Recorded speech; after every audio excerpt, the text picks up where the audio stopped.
Hello बच्चों, साथियों, आज देखते हैं 2025 8 जनवरी 2025 को जवाहर नवोदय विद्यालय के कक्षा 6 का प्रवेश परीक्षा जो हुआ था उसका आज हम भाषा वाला परीक्षण यानी खंड 3 के प्रश्नों को देखेंगे।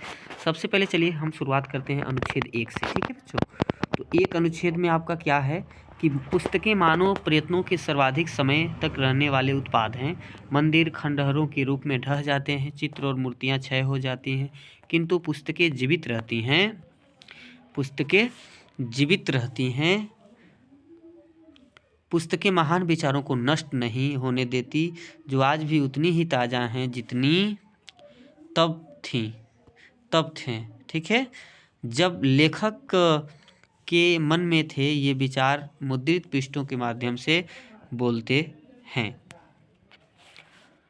समय का केवल इतना प्रभाव होता है कि वह चलन से बाहर के अनुचित उत्पादों को बाहर कर देता है। साहित्य में ऐसी कोई चीज़ अधिक जीवित नहीं रहती जो अच्छी न हो। अच्छी पुस्तकों ने जीवन के अनेक क्षेत्रों में मनुष्य की सदा सहायता की है। इसमें आश्चर्य नहीं कि विश्व अपनी पुस्तकों को बड़ी सावधानी से रखता है। ठीक है बच्चों, अब इसके आधार पर हम प्रश्नों को देखते हैं। तो देखेंगे पहला प्रश्न क्या दिया है, मानव प्रयत्नों के सभी उत्पादों में पुस्तकें सबसे क्या हैं, तो सबसे क्या हैं, तो सबसे उपयोगी हैं। ठीक है, आप अगर ऊपर देख पाएंगे तो देखिए क्या लिखा है कि अच्छी, क्या लिखा है यहाँ पर आप जब देखेंगे तो आप पाएंगे कि सर्वाधिक समय तक रहने वाले उत्पादों में यानी कि सबसे उपयोगी पुस्तकें जीवित रहती हैं। समझ रहे हैं? अगर आप उत्तर को देखिए, इसका उत्तर यही होगा। आप ऑफिशियल आंसर किसे भी मिलाइएगा तो देखिएगा 62 नंबर का प्रश्न देखिएगा, अच्छी पुस्तकें समय के परीक्षण में बची रह सकी हैं क्योंकि उनमें महान विचार हैं। ठीक है, ये रहेगा आपका दूसरा बी, क्या है, उनमें महान विचार हैं। ठीक है, आप यहाँ भरोगे। अब 63 नंबर का देखिएगा तो उसमें आपको अनुचित का समानार्थी पूछा है। अनुचित क्या होता है, यानी कि कोई भी कार्य उचित न हो, तो अनुचित का समानार्थी क्या होगा, अनुपयुक्त होगा। क्या होगा, अनुपयुक्त, यानी कि ये उपयुक्त नहीं है। इसमें क्या होगा आपका अनुपयुक्त। क्या होगा, अनुपयुक्त। समझ गए, क्या होगा आपका इसमें अनुपयुक्त। आप अपना मिलान करते रहिएगा। आगे चलते हैं। विश्व अपनी पुस्तकों को सावधानी से संभालता है क्योंकि वे क्या हैं, वे विविध क्षेत्रों में हमारी सहायता करती हैं। ठीक है, ऊपर वाले आप गद्यांश में देख सकते हैं इस चीज को। 65 नंबर का प्रश्न देखिए, अनुच्छेद में ढहना शब्द का प्रयोग किसके अर्थ में किया गया है। ढहना अर्थात अलग अलग बिखर जाना। क्या होता है, बिखर जाना। ठीक है, अब हम देखेंगे अनुच्छेद दूसरा। क्या देखेंगे, अनुच्छेद दूसरा। तो अनुच्छेद दूसरा क्या है, रोबोट यानी एक यंत्र से संबंधित अनुच्छेद पूछा गया है। रोबोट एक विशेष यंत्र होता है, यह कंप्यूटर से प्राप्त निर्देशों के अनुसार चलता है और काम करता है। एक यंत्र होने के कारण यह न गलतियां करता है न थकता है, यह कभी शिकायत नहीं करता। रोबोट हमारे चारों ओर है। कुछ रोबोट चीज़ें बनाने में प्रयुक्त होते हैं। उदाहरण स्वरूप रोबोट कारें बनाने में सहायता करते हैं। रोबोट खतरनाक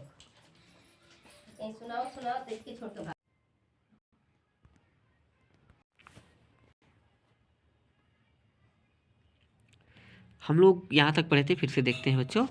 कुछ रोबोट क्या है, कुछ रोबोट चीज़ें बनाने में प्रयुक्त होते हैं। उदाहरण स्वरूप रोबोट कार बनाने में। ठीक है, रोबोट खतरनाक स्थान के अन्वेषण खोजने में अनुपयुक्त होते हैं, जैसे ज्वालामुखी है। कुछ रोबोट घरों की साफ सफाई में भी सहायता कर सकते हैं। कुछ रोबोट शब्दों को भी पहचान सकते हैं, और कुछ रोबोट टेलीफोन कॉल का उत्तर देने में भी सहायता करते हैं, और कुछ रोबोट मानव जैसे भी दिखाई देते हैं, और अधिकांश रोबोट मशीनों जैसे ही दिखाई देते हैं। ठीक है, अब इसके आधार पे हम प्रश्नों को देखेंगे एक बार।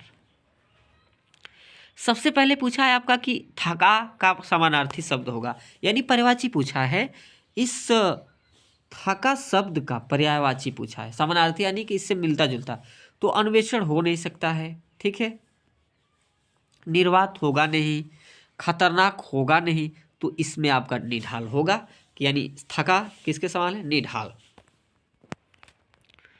67 नंबर देखिएगा, तो इसमें क्या है, रोबोट गलतियां नहीं करते क्योंकि क्या है ये, यह एक यंत्र है। सबसे पहली लाइन में ही लिखा है। ठीक है बच्चों, क्या है, यह यंत्र है, इसलिए रोबोट गलतियां नहीं करते हैं। ठीक है, अब फिर आया है अनुच्छेद के अनुसार कि रोबोट का उपयोग क्या दिया है, आप देखेंगे कि रोबोट का उपयोग क्या लिखा है, रोबोट का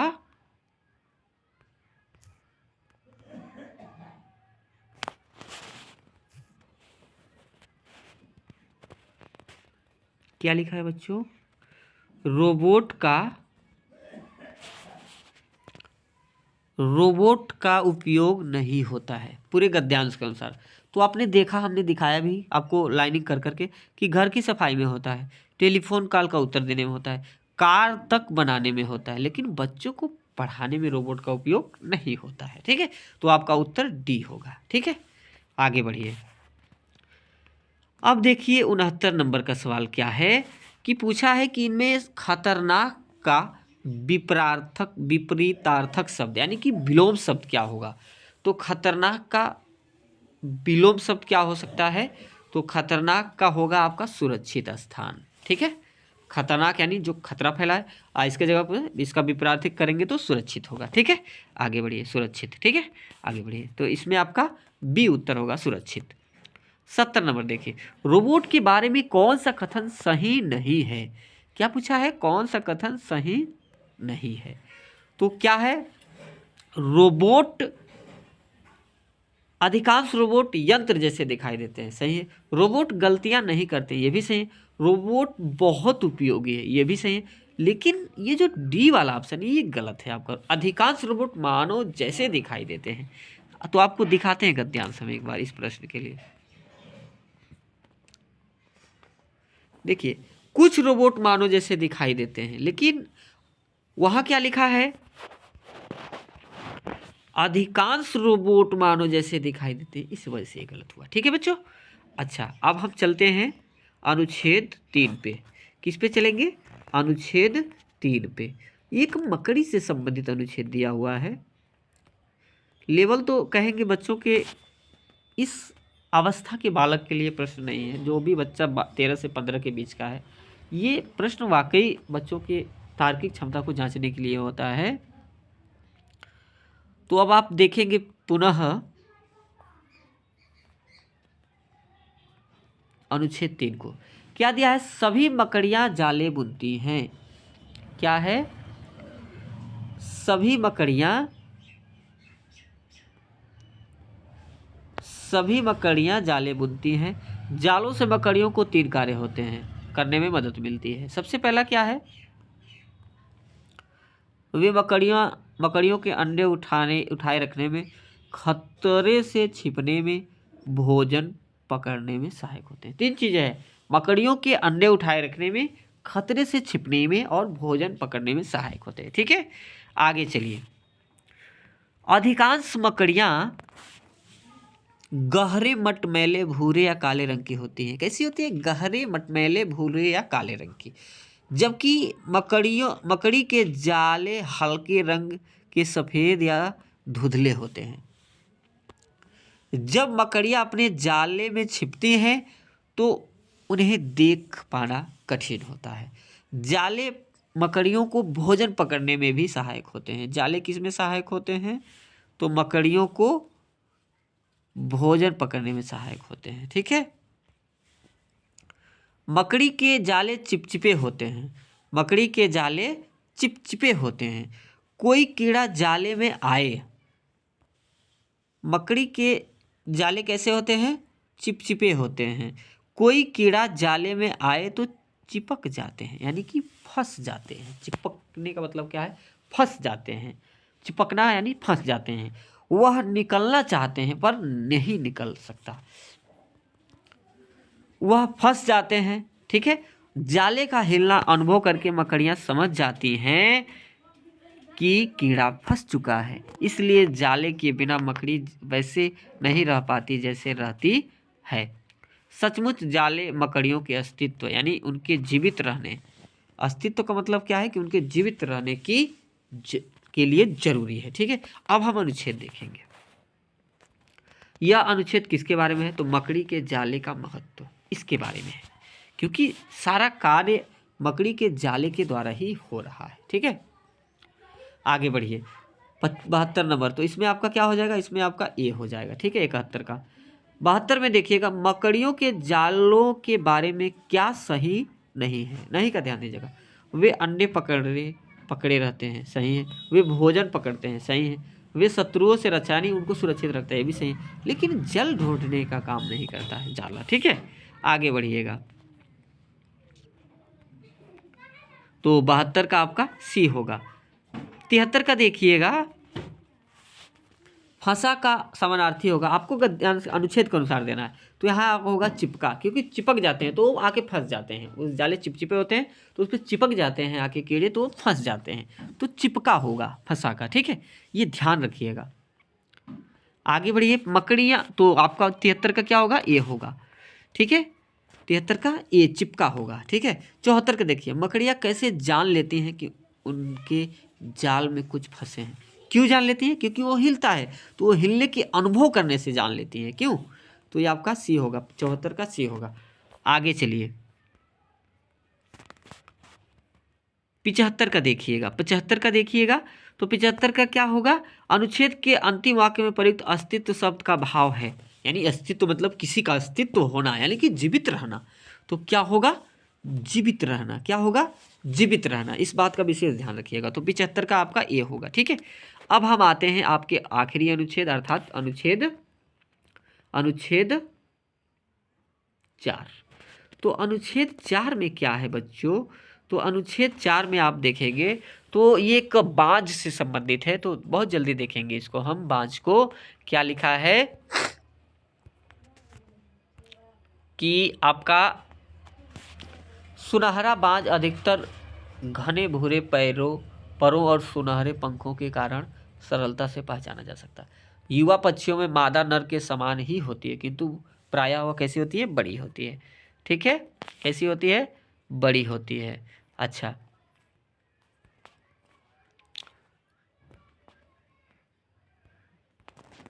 यह एक शानदार प्राणी है। किसके बारे में बात होती है? सुनहरे बाज के बारे में, कि यह एक शानदार प्राणी उत्तरी गोलार्ध में खुले क्षेत्रों में अपना घर बनाता है, ठीक है। कैसे घरों में? उत्तरी गोलार्ध में, वो भी खुले क्षेत्रों में घर बनाता है। सुनहरा बाज यानी कि वे पेड़ों पर या खड़ी चट्टानों की दीवारों पर अपना बड़ा घोंसला बनाते हैं, जिससे उन्हें घात लगाने के लिए अधिक स्थान मिल जाता है। सुनहरा बाज तिरने में दक्ष होता है, यानी तैरने में। अपने पंखों के विस्तृत फैलाव यानी उड़ने में, तिरने यानी उड़ने में, तैरने में दक्ष होता है, यानी बहुत कुशल होता है, निपुण होता है।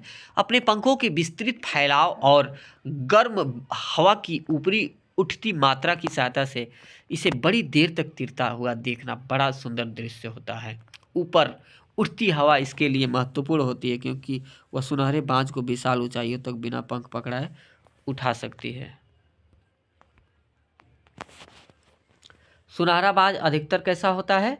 तो सुनहरा बाज क्या लिखा है? सुनहरा बाज अधिकतर डैश में पाया जाता है। तो कहाँ पाया जाता है? तो उत्तरी गोलार्ध में पाया जाता है, ठीक है। ये याद रखिएगा, कहाँ पाया जाता है? तो ये आपका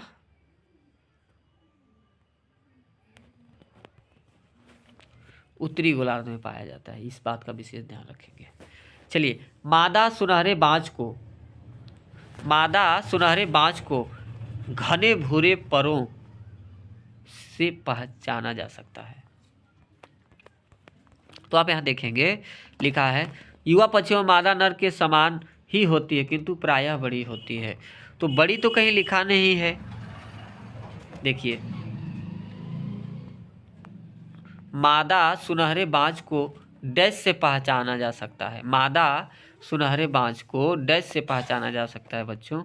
तो मादा नर के समान ही होती है किंतु प्रायः बड़ी होती है।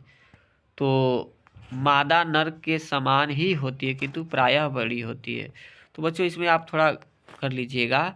इसमें आपका होगा मादा सुनहरे बाज को, यानी जो नर मादा होती है उसको कैसे पहचाना जा सकता है, तो बड़े आकार के कारण पहचाना जा सकता है, यानी कि इसका आपका डी होगा। क्या होगा? डी होगा। इस बात का विशेष ध्यान रखिएगा। 77 का डी। आप यहाँ एक बार और देख सकते हैं कि मादा नर के समान ही होती है किंतु प्रायः कैसी होती है? बड़ी होती है, यानी कि आकार बड़ी आकार की है ना। तो यहाँ ये है बड़े आकार के से पहचाना जा सकता है। आगे बढ़िए। घोंसला बनाने के लिए इस पक्षी को कैसा स्थान चाहिए? तो घोंसला बनाने के लिए खुला क्षेत्र चाहिए। आप देखेंगे यहाँ पे कि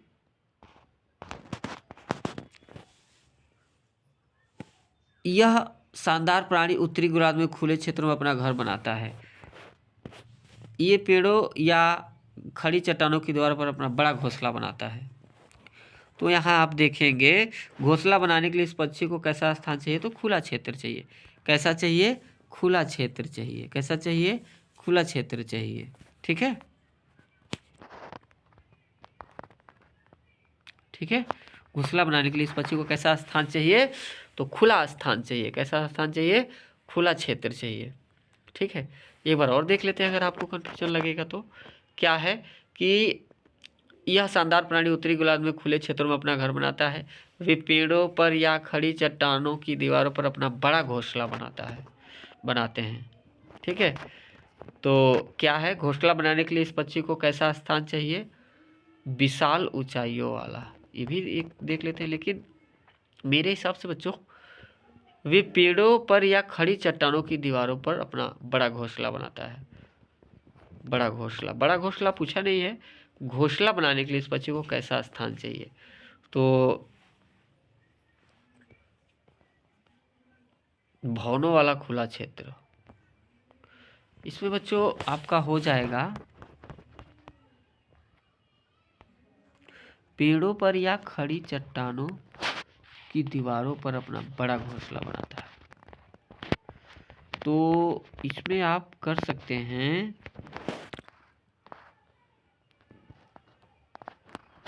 भवनों वाला खुला क्षेत्र। ये हो जाएगा भवनों वाला खुला क्षेत्र।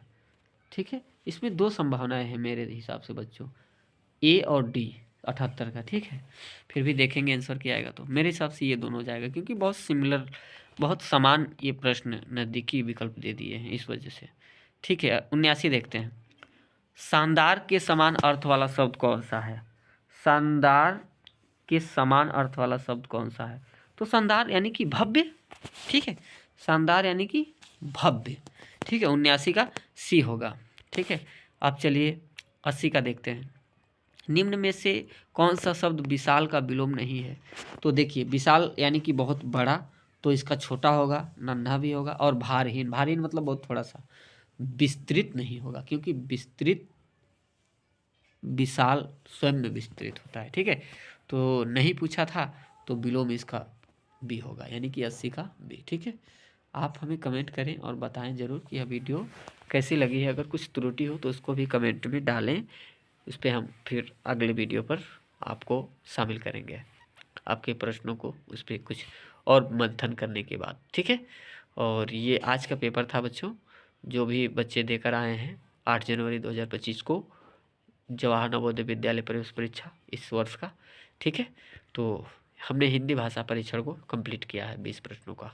आप मुझे ज़रूर कमेंट करके बताएं कि यह वीडियो कैसी लगी। ठीक है, बहुत बहुत धन्यवाद आपका हमारे इस चैनल पर।